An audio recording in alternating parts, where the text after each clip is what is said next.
Tyronn Lue is the head coach of the Los Angeles Clippers. We talked about how we like this hire. I mean, you like it, right? Like he moves up one chair, but this seems like it keeps some continuity in the organization while making a change.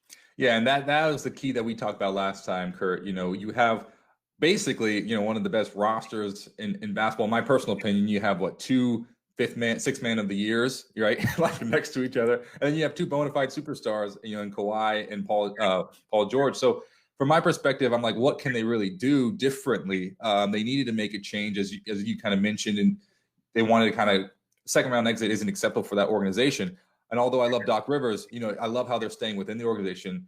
Coach Lue has obviously shown that he can work with superstars. You only got basically one more year with that team together. So you're going to need someone who has the continuity, but then has that kind of soft leadership skills to get them to that next level where everyone feels like a part of the team and that they can help the team win and they're comfortable with their roles.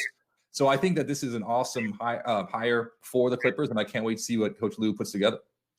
I'm with you, by the way. I think that what he brings is a different voice than the Clippers have had, even if there's not going to be – I don't know how much you tactically can change who they are. Kawhi Leonard and Paul George working really well in isolation. Like, this team is kind of locked into who – Lou Williams is Lou Williams. If they re-sign Montrezl Harrell is Montrezl Harrell. Like, he has great chemistry with Williams. But again, like, you kind of are what you are. What they need is better locker room chemistry. It was a little tense in there. There were factions within why does Kawhi get so much time off? And then don't you just have to get these guys on the court, right? Like, you just got to get them.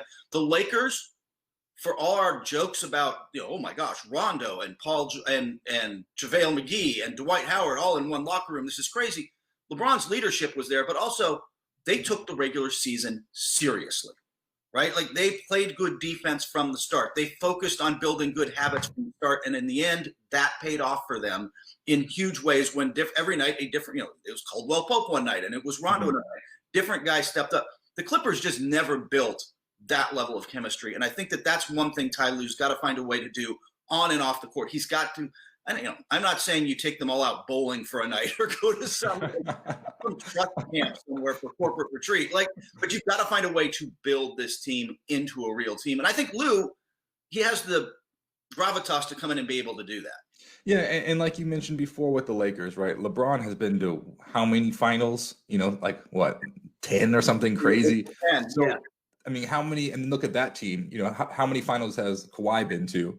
How many finals has Paul George been to? So when you're talking about if you're going to do that, not everyone's going to be on the court at the same time, or let's kind of take the regular season to figure out who we are in our voice.